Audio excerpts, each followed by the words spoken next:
ఎప్పుడు కూడా మరి జాతర గురించి వివరాలు తెలుసుకుంటూ వారి యొక్క సహాయ సహకారాలు అందిస్తూ బడ్జెట్ రిలీజ్ చేయడంలో కానీ ఈ యొక్క జాతర నిధులను ఖర్చు పెట్టడంలో కానీ అధికారులకు మాకు ఎప్పటికీ సూచనలు చేస్తూ ఈరోజు స్వయంగా ఆ తల్లుల చెంతకు వచ్చినందుకు వారికి వారి కుటుంబానికి అదేవిధంగా వారి శాఖకు తద్వారా రాష్ట్ర ప్రభుత్వానికి ప్రజలందరికీ కూడా మంచి జరగాలని వారి తరపున కూడా సమ్మక్క సారలమ్మను కోరుకుంటా ఉన్నాను. అదేవిధంగా మీకు తెలుసు, మీరందరూ కూడా చూస్తూ ఉన్నారు, గత 2 నెలల నుంచి జాతరకు భక్తుల యొక్క రాక పోటెత్తినటువంటి పరిస్థితి. గతంలో ఎప్పుడు కూడా ఇంత పెద్ద ఎత్తున భక్తులు వచ్చినటువంటి సందర్భాలు ఇంత ముందు ఎప్పుడన్నా వస్తే 50,000 1,00,000 2 లక్షలు ఉండే, కానీ జాతరకు 15-20 రోజుల ముందు కూడా 10 లక్షల మంది భక్తులు రావడం.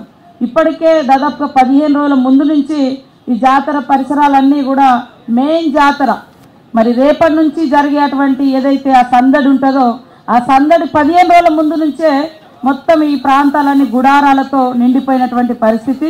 అదేవిధంగా మరి దానికి సంబంధించినటువంటి మా అధికార యంత్రాంగం, మా ములుగు జిల్లా వాస్తవానికి చిన్నగా ఉన్నప్పటికీ అధికారుల మీద ఇటు కలెక్టర్ గారు, అదేవిధంగా రెవెన్యూ, ఇతర పోలీసు, ఐటీడీఏ, ఇతర శాఖలందరూ కూడా 2 నెలల నుంచి ఇక్కడే ఉండి నిరంతరం పనులను పర్యవేక్షించి ప్రజలకు ఇబ్బంది కలగకుండా చేసినందుకు వారి యొక్క శ్రమకు మరి ధన్యవాదాలు తెలియజేస్తా ఉన్నాను.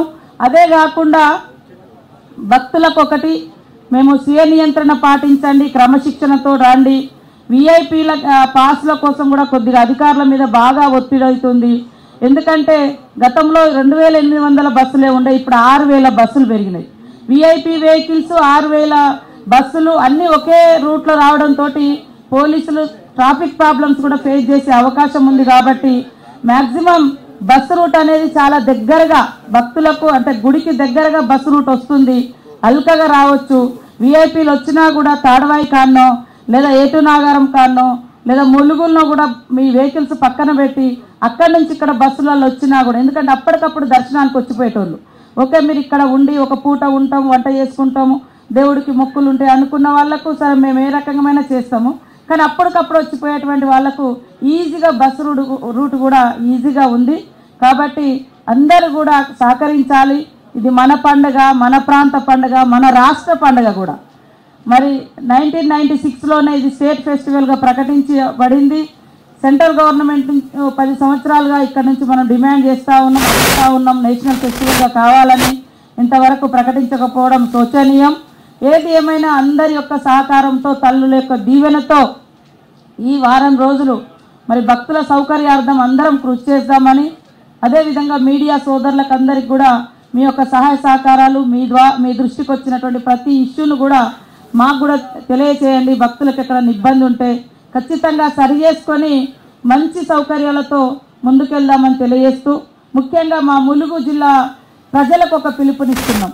అధికారులందరూ కూడా జాతరలో ఉన్నారు కాబట్టి ఏదైనా చిన్న చిన్న గ్రామాలలో మంచినీటి సమస్య, కరెంటు సమస్య లేదా ఇతర డ్రైనేజ్ ఇష్యూస్ ఏదైనా ఉన్నా కూడా అక్కడటువంటి యువకులు, మాజీ ప్రజాప్రతినిధులు, సర్పంచులు, తాజా ప్రజాప్రతినిధులు, మా కాంగ్రెస్ పార్టీ నాయకులు, స్వచ్ఛంద సంస్థలు స్వచ్ఛందంగా ఆయా కార్యక్రమాలు ఏమైనా ఉంటే గ్రామాలలో చేపట్టి ప్రజలకు ఇబ్బంది కలగకుండా చొరవ తీసుకోవాలని కూడా విజ్ఞప్తి చేస్తూ ఉన్నాం. ఎందుకంటే అధికారులు దాదాపు మొత్తము ఇక్కడే ఉన్నారు. వాస్తవానికి 2 నెలల నుంచి ఉన్నారు, కానీ ఇప్పుడు గ్రామ స్థాయి నుంచి ఉన్నటువంటి అధికారులు అందరూ కూడా ఇక్కడికి వచ్చేసారు. కాబట్టి కొన్ని ప్రాబ్లమ్స్ ఫేస్ అవుతాయి. అదేదో మేము కావాలని చేసింది కాదు, తల్లుల సేవ కోసం, తల్లులను తనవి తీర దర్శన కోసం కోట్లాది మంది భక్తులు వస్తున్న సందర్భంలో మన ఉద్యోగులందరూ కూడా ఇక్కడికి వచ్చారు. కాబట్టి గ్రామాలలో ఇనిషియేట్ తీసుకొని అక్కడ వచ్చేటువంటి చిన్న చిన్న సమస్యలను కూడా పరిష్కరించేందుకు ప్రతి ఒక్కరు కూడా మరి పనిచేయాలని కోరుకుంటూ ఈ జాతర విజయవంతానికి మరి సహకరిస్తున్న మీ అందరికీ, మరి రాష్ట్ర ప్రభుత్వం ముఖ్యమంత్రి సీఎం రేవంత్ రెడ్డి గారికి, అదేవిధంగా డిప్యూటీ సీఎం గారికి, మా అన్న సీనన్న గారికి, అదేవిధంగా ఎండోమెంట్ మినిస్టర్ సురేఖ అక్క గారికి, మా పొన్నం ప్రభాకర్ గౌడ్ గారికి, ఎంటైర్ మా క్యాబినెట్లో మరి మొదటి సంక్షేమ బిల్లు ఏదైతే నిధులు ఉన్నాయో తల్లులకే రిలీజ్ చేయడం జరిగింది. తల్లుల డెవలప్మెంట్కో మేము రిలీజ్ చేయడం జరిగింది. కాబట్టి మరి ఏ ఒక్క రూపాయి కూడా మిస్యూజ్ కాకుండా త్రూ కలెక్టర్ ద్వారా ప్రతి పనిని కలెక్టర్ ద్వారా అవసరం ఉన్న మేరకు ఇటు మెయింటెనెన్స్ కానీ అటు డెవలప్మెంట్ కానీ మెయింటెనెన్స్ కూడా చూడకుండానే కనపడకుండానంత మెయింటెనెన్స్ ఇటు అధికారులు 16,000 మంది అధికారులు వాళ్ళ టెంట్లు వాళ్ళ మెయింటెనెన్స్ పోలీసు దాదాపుగా 11,000 ఇట్లా కరెంటు లైన్స్ డ్రింకింగ్ వాటర్స్ ఇవన్నీ కూడా పర్మనెంట్ స్ట్రక్చర్ కాదు కానీ ఖచ్చితంగా అది ఉండాల్సినటువంటి అవసరం ఉంది. జాతర అనంతరం కూడా మేము పెట్టిన ప్రతి రూపాయి లెక్కతో సహా ప్రజల ముందు పెడతాం. మిగిలిన రూపాయిని కూడా ఇదే ప్రాంగణంలో ఇదే జాతరలో ప్రతి ఒక్క రూపాయిని మళ్ళీ ఖర్చు పెట్టి స్వాస్థ్య ప్రాతిపదికన కూడా ఆ తల్లుల యొక్క కీర్తి చరిత్ర 1000 ఏళ్ళు ఉండే విధంగా శిలాశాసనాన్ని కూడా తయారు చేసి తల్లుల యొక్క చరిత్రను ఇక్కడ లిఖించాలని కూడా మేము భావిస్తూ ఉన్నాం. మీ అందరి యొక్క సహకారం కావాలని కోరుకుంటూ అందరూ కూడా కుటుంబ సమేతంగా తరలి రండి. ఎండలు తీవ్రంగా ఉన్నాయి. ఈ దృష్ట్యా అన్ని జాగ్రత్తలు పాటిస్తూ రావాలని పేరున విజ్ఞప్తి చేస్తూ ఈ సేవలో ఉన్నటువంటి ప్రతి ఉద్యోగికి మీడియాతో సహా ఉద్యోగులకు అందరికీ ట్రస్ట్ బోర్డుకు ట్రస్ట్ బోర్డు చైర్మన్కు అదేవిధంగా పూజారులకు ప్రతి ఒక్కరికి కూడా హృదయపూర్వక ధన్యవాదాలు.